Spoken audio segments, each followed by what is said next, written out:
My high society wedding was being broadcast to every elite household in the country when Sterling rejected me at the altar. He didn't just walk away, he humiliated me, calling me socially beneath his family's prestige and a design hobbyist in front of the very people I've spent years trying to impress. 500 guests recorded my downfall on their golden iPhones. Then a man appeared at the back of the grand hall, Choi Tae-hyun, 6 feet of lethal elegance. I watched as the most powerful men in the city went pale, their champagne glasses trembling as if they'd seen a ghost or a god. He strode down the silk aisle, wiped the tears from my cheeks with a gloved hand, and announced to the room that he was claiming me as his bride instead. But when I whispered why, his answer sent a shiver down my spine. "I've been watching you for months, Aaliyah. You threw yourself at a peasant like Sterling, but now you belong to the dragon." Before we begin, don't forget to like the video, subscribe, and comment where you are watching from. Now, let's begin. The silence following Sterling's cruel proclamation was heavy, a suffocating blanket of shame that pressed the air from Aaliyah's lungs. She stood paralyzed, the target of 500 lenses, her soul laid bare for the digital world to dissect. But then, the atmospheric pressure in the grand hall shifted violently. The massive oak doors didn't just open, they groaned as if yielding to a force they couldn't contain. He stepped into the hall, a silhouette carved from shadow and golden sunlight. Choi Tae-hyun. His entrance was a physical blow to the room's collective arrogance. As he began his long, measured walk down the silk aisle, the change in the crowd was instantaneous. In the front rows, titans of industry and political giants, men who had treated Aaliyah like a piece of furniture, suddenly looked small. They didn't just turn their heads, they recoiled. A senator to the left dropped his glass, the crystal shattering against the marble, but he didn't even blink. He was too busy staring at the man in the tailored charcoal suit who moved with the silent, predatory grace of a panther. Tae-hyun didn't look at the cameras or the diamond-clad onlookers. His gaze was locked on Aaliyah, intense and unyielding, cutting through the chaos like a laser. The lethal elegance described in whispers in the city's darkest corners was now on full, terrifying display. Sterling, sensing the shift in gravity, turned with a sneer, his mouth open to deliver another insult. But the words died in his throat. As Tae-hyun drew closer, Sterling's bravado evaporated, replaced by a pale, trembling mask of fear. He took a stuttering step back, his polished shoes scuffing the floor, a sound of retreat that echoed louder than any shout. Tae-hyun reached the altar and stepped into Aaliyah's personal space, ignoring the priest and the groom entirely. The scent of sandalwood and something cold, like ozone before a storm, enveloped her. His presence was a fortress. With a black-gloved hand, he reached out, his touch surprisingly steady as he tilted Aaliyah's chin upward. He didn't ask for permission, he took command of the moment. "You've cried enough for a man who isn't worth the salt in your tears," Tae-hyun said, his voice a deep, resonant rumble that seemed to vibrate in Aaliyah's very bones. It wasn't a comfort, it was a directive. He turned his head slightly towards Sterling, a movement so slow and deliberate it felt like a death sentence. He didn't raise his voice, yet every person in the hall heard him. "You called her a mistake, Sterling. In my world, a mistake is something you pay for with everything you own. You didn't just reject a bride today, you discarded a queen. And I have a long-standing habit of collecting what others are too foolish to keep." Aaliyah's heart, which had been hammering in a panic, now beat with a different kind of intensity. She looked at this stranger, this dragon she had only heard of in hushed, fearful conversations, and saw a reflection of a life she never dared to imagine. He wasn't just saving her from humiliation, he was claiming her in a way that felt possessive, absolute, and dangerous. "The ceremony isn't over," Tae-hyun announced, his eyes returning to Aaliyah, his expression unreadable, but his grip on her chin firm. "You are coming with me. If anyone has an objection, speak now, or live long enough to regret the breath you wasted." The hall remained deathly silent. Not a single phone clicked, not a single guest dared to whisper. Sterling stood like a ghost, his mouth working but no sound emerging, completely erased by the shadow of the man standing in his place. Tae-hyun leaned in closer to Aaliyah, his breath warm against her ear, contrasting with the icy authority of his words. "Walk with me, Aaliyah Monroe. Leave the trash behind. From this moment on, the only person you answer to is the man who won't let the world touch a single hair on your head." Aaliyah felt the weight of her lace gown transform. It no longer felt like lead, it felt like armor. She looked into Tae-hyun's dark, fathomless eyes and saw a path into the unknown.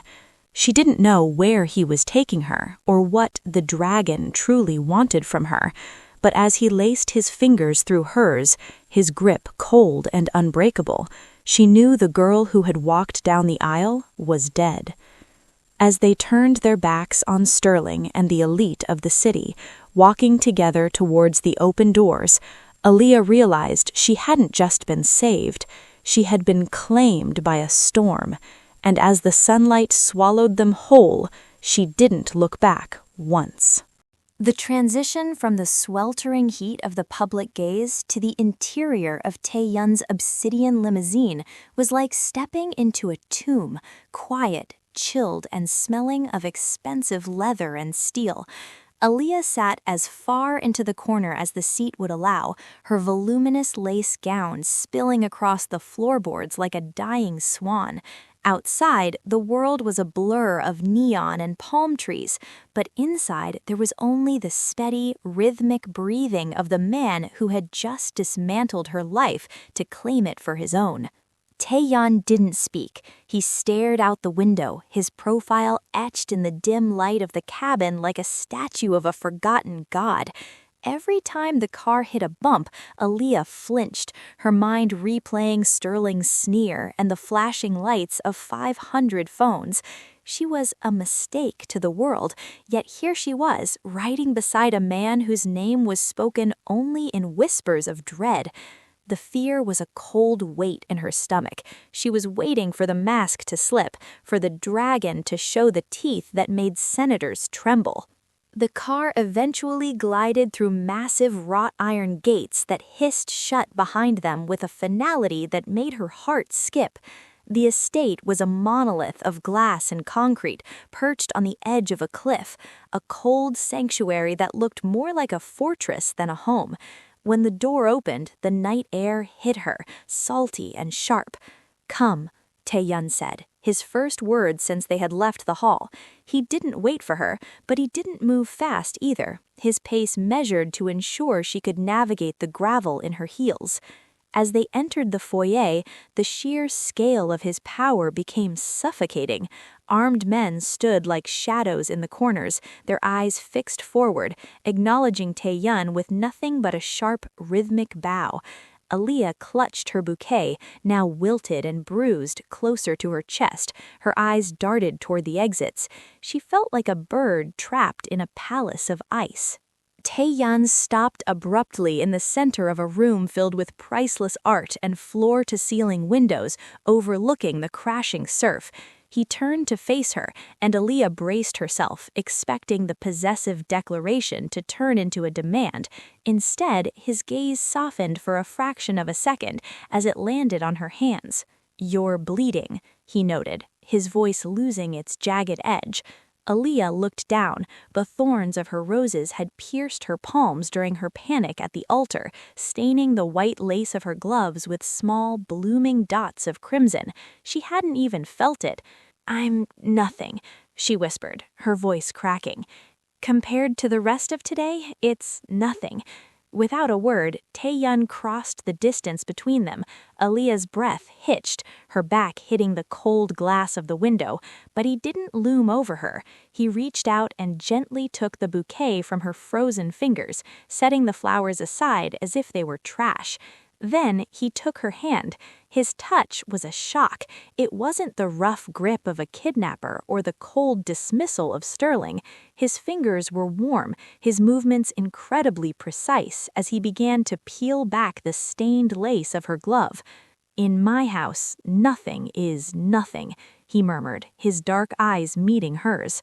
He led her to a velvet sofa and disappeared for a moment, returning with a basin of warm water and silk cloths. To Aaliyah's utter bewilderment, the most feared man in the city knelt on the floor before her. He didn't call a servant. He didn't order her to fix herself. He dipped a cloth into the water and began to clean the small wounds on her palms with a tenderness that felt more dangerous than his anger. The contrast was staggering. This was the man who walked through a crowd of elites like a scythe through wheat, yet here he was, tending to her like she was made of fine porcelain. The terror in her chest began to shift, melting into a confusing, heady pull of intrigue. "Why did you do it? You don't even know me." Tae-hyun stopped, his thumb resting over the pulse point in her wrist. He looked up, his expression unreadable, but his grip tightened just enough to let her know he wasn't letting go. "I know that you spent 3 years building a man who wasn't fit to stand in your shadow, and I know that I don't like to see beautiful things wasted." He stood up, looking down at her as she sat engulfed in the white silk of her ruined wedding dress. "Rest, Aaliyah. Tomorrow the world will try to find you, but tonight you are in the only place on earth where they cannot reach." As he walked away, leaving her in the silent, moonlit room, Aaliyah looked at her cleaned, bandaged hands. She was terrified of what he was, but as she watched his shadow vanish into the depths of the mansion, she realized she was even more terrified of how much she wanted to stay. The morning sun filtered through the high glass walls of the estate, but the light felt sharp, exposing the cracks in the life Aaliyah had so carefully built. She found Tae-hyun in a sleek, minimalist office that smelled of expensive espresso and old secrets. He didn't look like a man who had slept, he looked like a man who had been hunting. On the polished mahogany desk sat a thin, slate-gray tablet, its screen glowing with a cold blue light. Tae-hyun gestured for her to sit, his expression a mask of professional detachment that was somehow more unnerving than his possessiveness.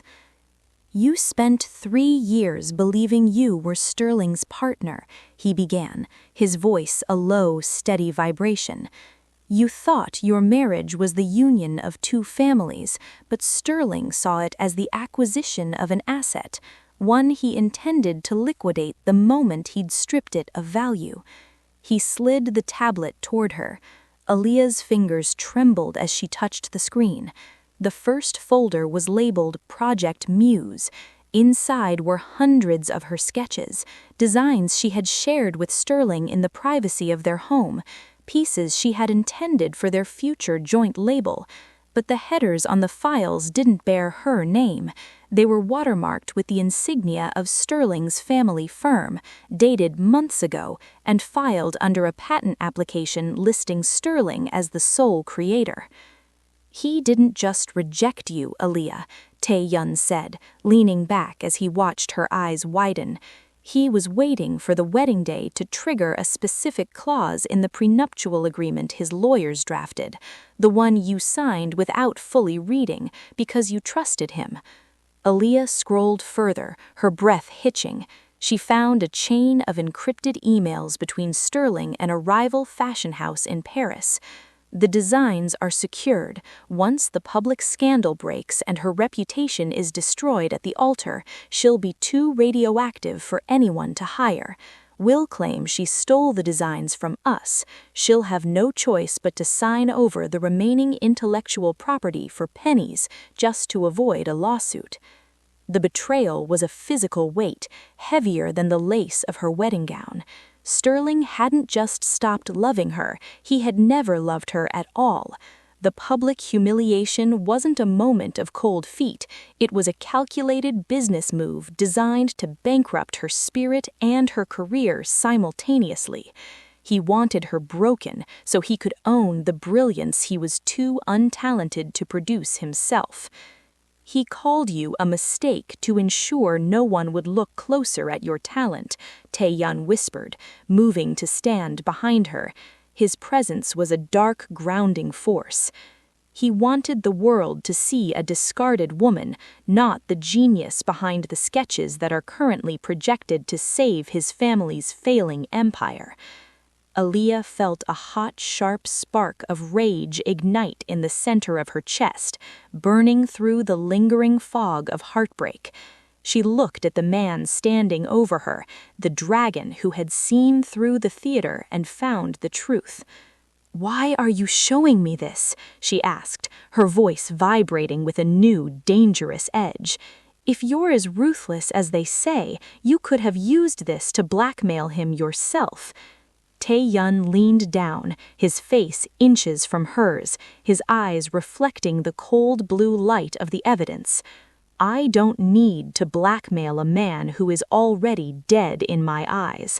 I showed you this because I want you to understand that the person you were yesterday, the one who dimmed her light to keep him warm, has to stay dead. Sterling tried to steal your future. I am offering you the chance to take his." He tapped a final file on the screen. It was a counter lawsuit, already drafted, listing Choi Tae-hyun's legal team as her representation. "The world saw you fall, Aaliyah. Now we are going to make them watch as you burn his world to the ground." Aaliyah looked at the sketches, then back at Tae-hyun. The fear was still there, but it was being eclipsed by a cold, calculating resolve. She realized then that Tae-hyun hadn't just saved her from a wedding, he had recruited her for a war. And for the first time in her life, she was ready to fight. The white lace of her wedding gown lay in a heap on the cold marble floor, a ghost of the woman she had been just 24 hours ago. In its place, Aaliyah stood before a floor-to-ceiling mirror, draped in charcoal black silk that felt like liquid midnight against her skin. The dress was a masterpiece of architectural precision, sharp shoulders, a plunging neckline, and a silhouette that didn't just fit her, it empowered her. Gone was the soft, romantic lace intended to please Sterling's conservative family. This was the attire of a woman who was no longer asking for a seat at the table, but was ready to own the room. Tae-hyun stood by the door, watching her with an intensity that made the air in the dressing suite feel heavy. He didn't offer empty compliments. Instead, he stepped forward and handed her a velvet box. Inside lay a choker of black diamonds, cold and brilliant. As he fastened it around her neck, his fingers brushed the nape of her neck, a lingering contact that sent a jolt of electricity through her. "The world expects you to be hiding in a dark room, weeping over a man who wasn't worthy of your name," Tae-hyun said, his voice a low, melodic warning. "But tonight, you show them that the fire they tried to put out only grew." He led her downstairs to the heart of the estate, where the inner circle was gathered. This was not the polite, hollow society Aaliyah was used to. These were men and women with hard eyes and silent movements, Tae-hyun's advisors, his enforcers, and his strategists. The room went silent as they entered. Aaliyah felt the weight of their collective scrutiny, 100 silent questions about the woman the dragon had snatched from the altar. She didn't falter. She walked at Tae-hyun's side, her head held high, the click of her heels on the stone floor sounding like a countdown. "This is Aaliyah Monroe," Tae-hyun announced, his hand settling possessively on the small of her back. She is not a guest. She is the mind that will re-engineer our logistical aesthetics. From this moment on, her word carries the weight of my own." A murmur of surprise rippled through the group. Aaliyah saw the skepticism in their eyes, but she also saw something else: curiosity. She realized then that Tae-hyun wasn't just giving her a new wardrobe, he was giving her a throne.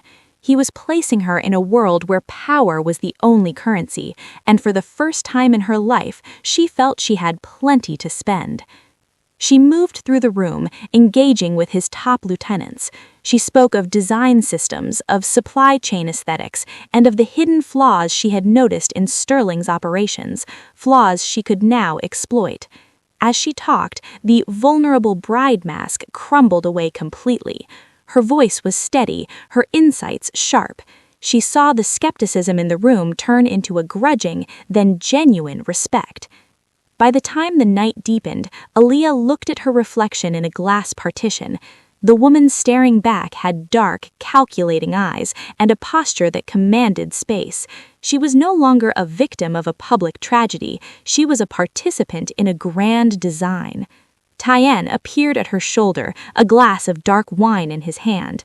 "You look comfortable," he noted, a rare ghost of a smile touching his lips. "I am," Aaliyah replied, taking a sip of the wine. It was bitter and complex, much like her new life. "Sterling thought he was casting me out into the dark. He had no idea I've always been better in the shadows." Tae-hyun's gaze darkened with a mix of pride and something far more carnal. "The shadows suit you, Aaliyah. But remember, once you step into my circle, there is no stepping out. You are no longer just a designer. You are part of the dragon's legacy." Aaliyah looked at the black silk of her sleeves, then up at the man who saw her worth when no one else did. She wasn't afraid of the legacy. She was hungry for it. The transformation was complete. The bride was gone. The partner had arrived. The transition from the boardroom to the back rooms of Tae-hyun's world was a descent into a cold, clinical reality Aaliyah hadn't fully prepared for. It happened on a rain-slicked Tuesday evening. A shipment of specialized textiles, the foundation for Aaliyah's debut collection under the dragon's crest, had been hijacked at the docks. But this wasn't just a simple theft. It was a coordinated strike by a local syndicate looking to test the new, softer Tae-hyun they assumed had emerged since he brought a bride into his home. Tae-hyun didn't send his lieutenants. He took Aaliyah with him. They arrived at a cavernous, dimly lit warehouse that smelled of salt, rusted iron, and fear. In the center of the room, under a single, flickering industrial light, 3 men were zip-tied to chairs. They were bruised, but it was the sight of Tae-hyun entering the room that made them lose their composure. Aaliyah stood just a few feet behind him, her black silk trench coat buttoned tight, her eyes wide as she watched the man who had cleaned her wounds with silk cloths transform into something unrecognizable. Tae-hyun didn't scream. He didn't even raise his voice. He walked toward the lead hijacker with a terrifying, rhythmic stillness.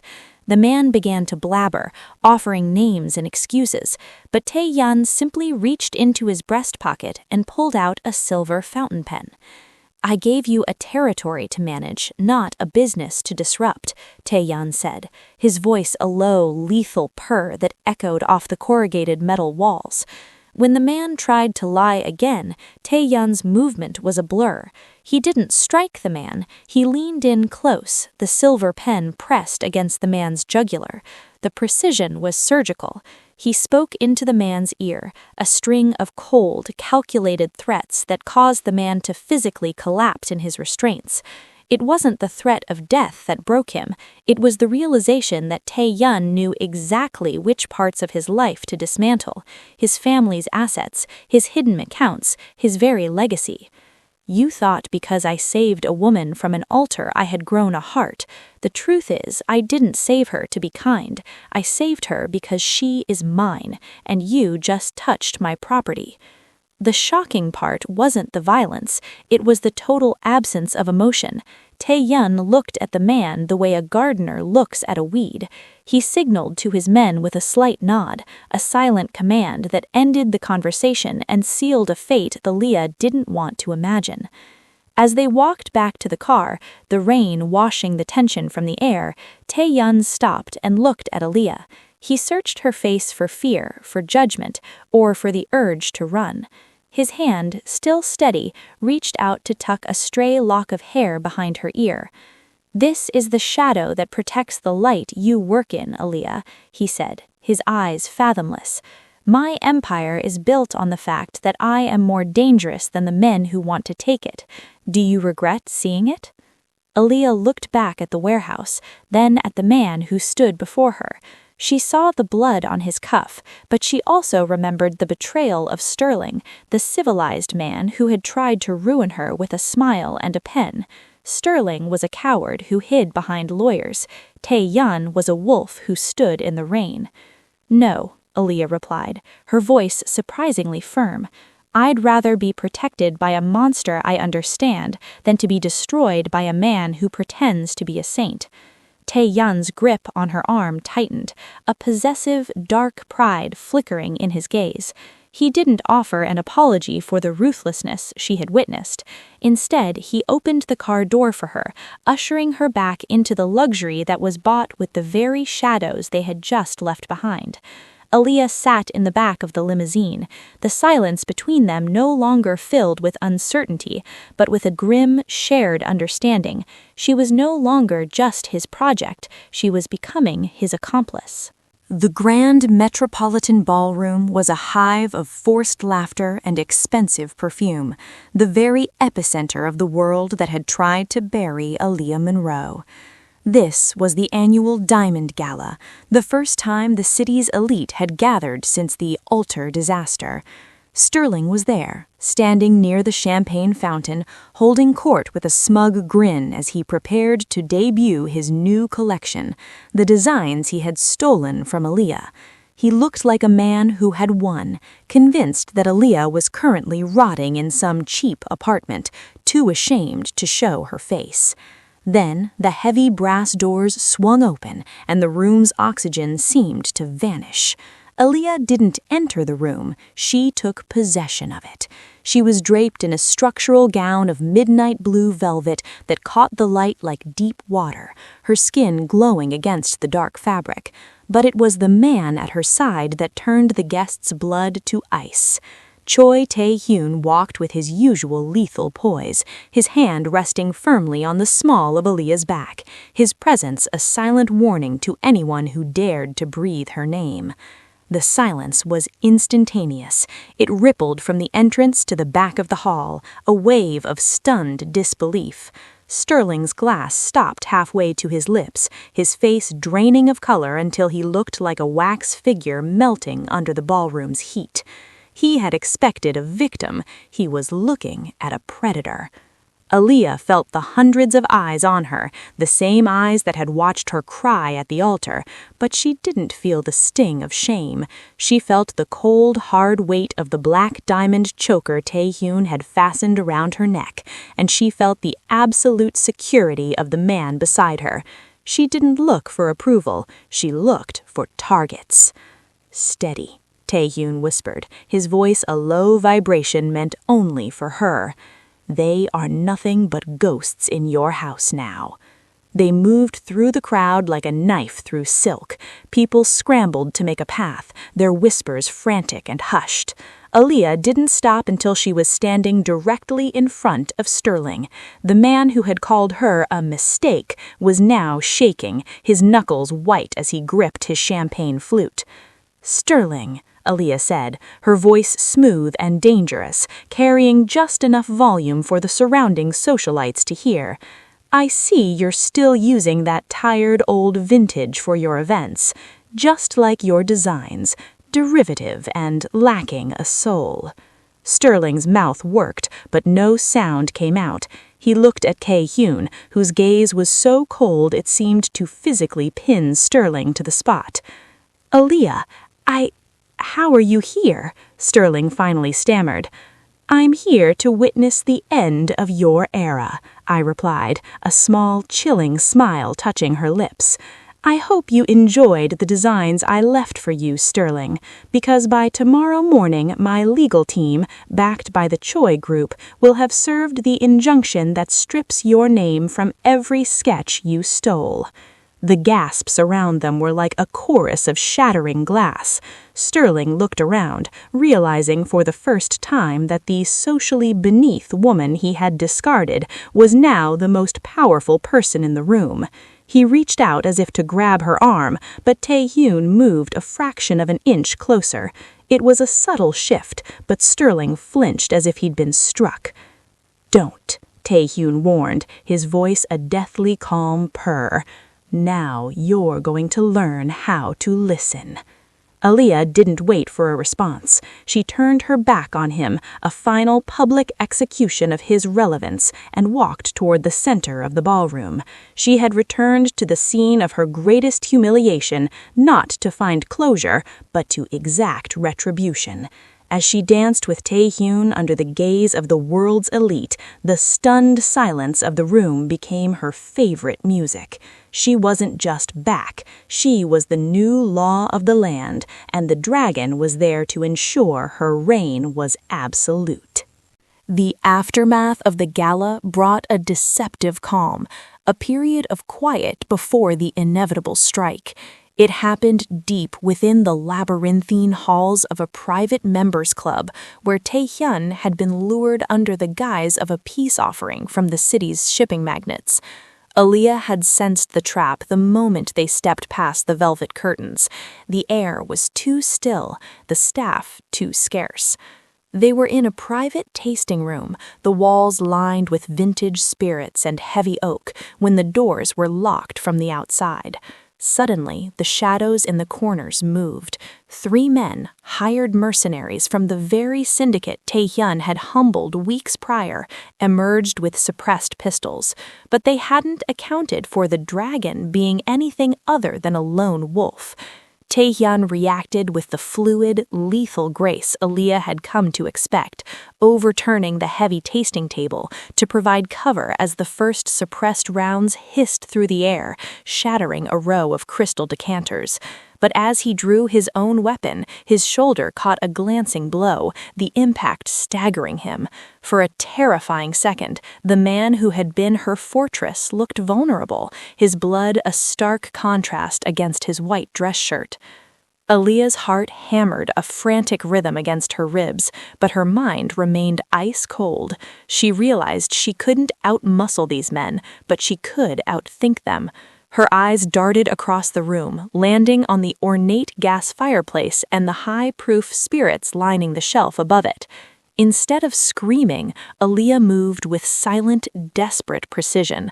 While the gunman's focus remained on Tae-hyun's position behind the table, she grabbed a heavy, unopened bottle of 150 proof absinthe.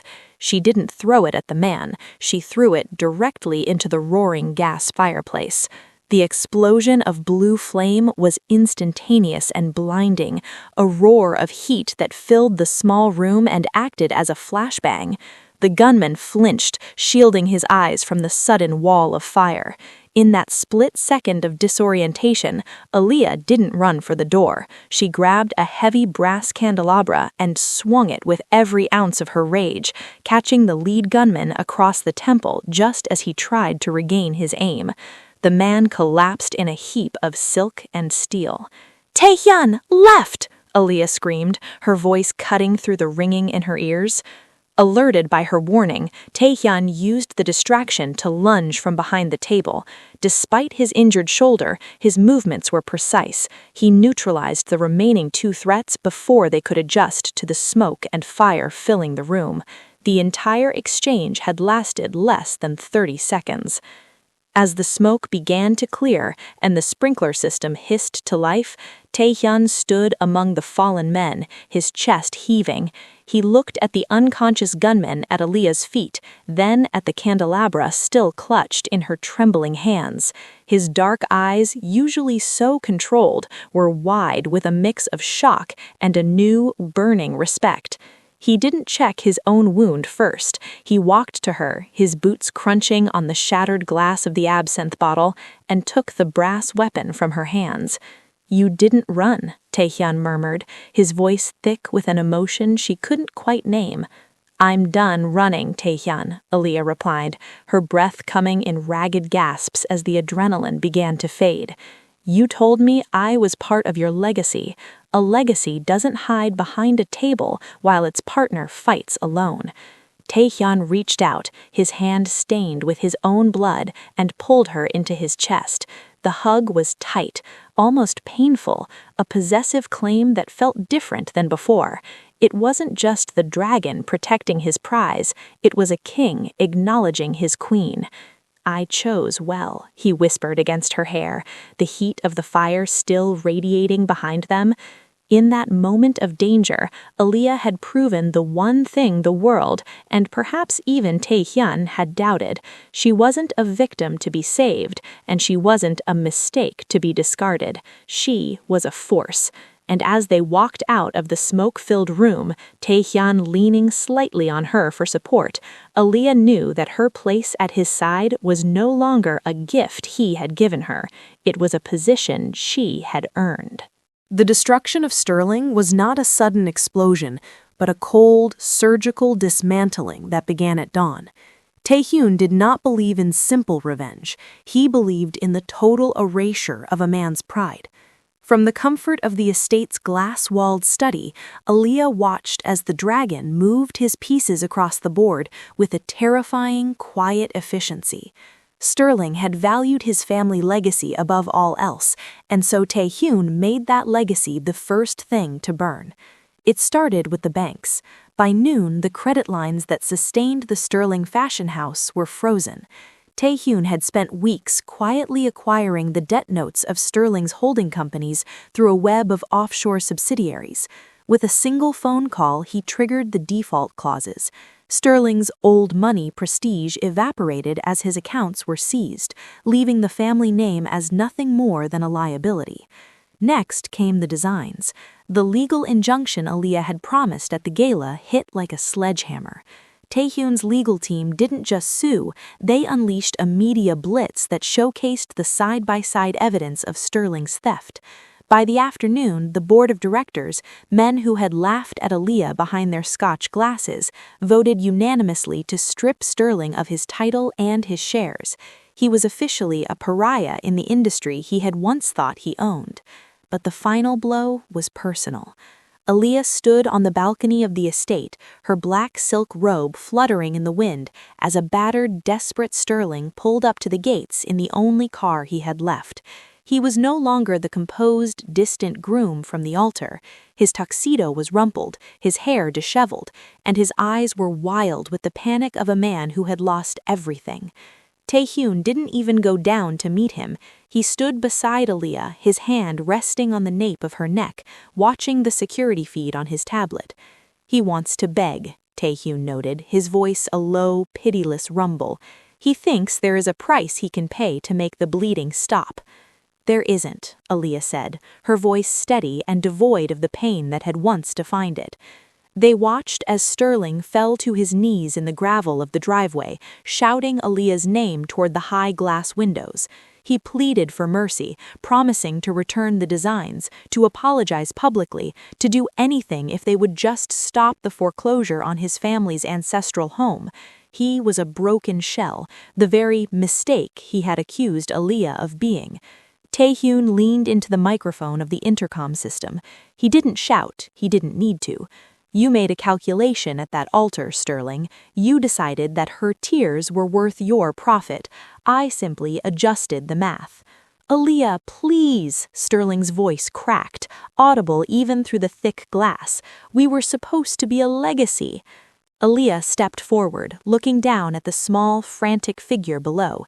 She remembered the weight of her lace dress, the sting of the thorns in her palms, and the way the world had laughed because of him.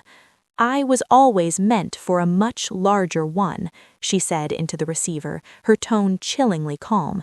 With a flick of his finger, Tae-hyun cut the connection. He signaled for his security team to escort the man off the property. As the sirens of the repossession agents echoed in the distance, Sterling was dragged away, leaving nothing behind but the dust of a ruined reputation. Tae-hyun turned to Aaliyah, his eyes searching hers for any sign of regret. He found none. The tears he had vowed to punish had been replaced by a cold, regal satisfaction. He reached out and pulled her into his arms, the scent of the coming rain mingling with his expensive cologne. "The Sterling name is dead," Tae-hyun whispered against her forehead. "And now, Aaliyah, we begin the era of yours." As the sun set over the cliffside, Aaliyah realized that revenge didn't feel like a fire, it felt like a clean, empty room. The past had been cleared away, the enemy had been dismantled, and for the first time in her life, she wasn't looking back at what she had lost, she was looking forward at everything she was about to take. The golden light of the setting sun spilled across the cliffside estate, turning the ocean below into a shimmering sheet of molten copper. There were no 500 guests this time, no cameras and no social media live streams to broadcast her vulnerability. The grand ceremonial hall had been replaced by a private glass pavilion, a sanctuary of silence and strength. The only witnesses were the white-capped waves and the few members of the inner circle who had stood by them in the shadows. Aaliyah stood at the center of the pavilion, draped in a gown she had designed herself, not of traditional white, but of deep iridescent charcoal silk that shifted to gold as she moved. The dress was structured and defiant, a physical manifestation of the woman she had become. There was no veil to hide behind, no trembling hand reaching for her head in distress. Her posture was regal, her gaze fixed and unwavering on the man waiting for her. Tae-hyun stood as he always did, with the lethal elegance of a king.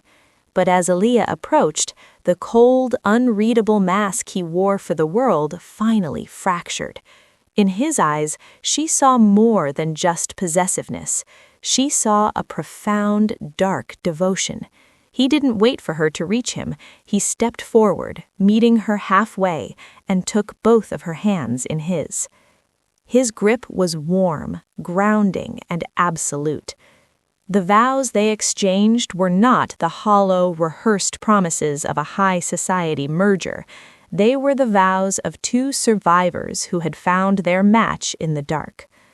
Aaliyah spoke first, her voice clear and resonant, carrying over the sound of the crashing surf. "I once stood at an altar waiting for a man to give me a name," she said, looking directly into Tae-hyun's fathomless eyes. "But you didn't give me a name, you reminded me of my own. I don't stand here out of a need for rescue or a desire for safety. I stand here as your equal, your partner, and the fire that will burn beside your shadow." Tae-hyun tightened his hold on her hands, his thumb tracing the faint, healed scars on her palms. "Aaliyah," he whispered, his voice thick with a raw intensity that made the air in the pavilion vibrate. "I claimed you when the world threw you away, but today I ask you to claim me. My empire is yours. My life is yours. I don't want a bride to protect. I want a queen to rule with. And I vow that from this breath until my last, no one will ever make you feel insignificant again." He pulled a ring from his pocket, not a traditional diamond, but a rare black star sapphire that seemed to hold a galaxy within its depths. As he slid it onto her finger, the weight of it felt like the final piece of her armor. There was no priest to tell them when to kiss, no public expectation to fulfill. Tae-hyun simply leaned in, his hand cupping the back of her neck in a possessive, tender gesture. The kiss was a seal on a new destiny. It wasn't the end of a story, but the beginning of a reign. As they stepped out onto the balcony, looking out over the vast, darkening horizon, Aaliyah didn't feel the ghost of the woman who had cried in the wedding hall. That woman was gone, buried under the ruins of Sterling's legacy. Beside her stood the dragon, and beneath her feet was an empire they would build together. She leaned her head against Tae-hyun's shoulder, her hand resting over the ring that marked her as his. She was fully claimed, fully powerful, and for the first time in her life, she was exactly where she was meant to be. The Black Bride was a memory. The queen of the dragon's empire had arrived. What a transformation! From a humiliated bride to the queen of an empire. Aaliyah proved that your value isn't defined by those who walk away, but by the fire you find within yourself.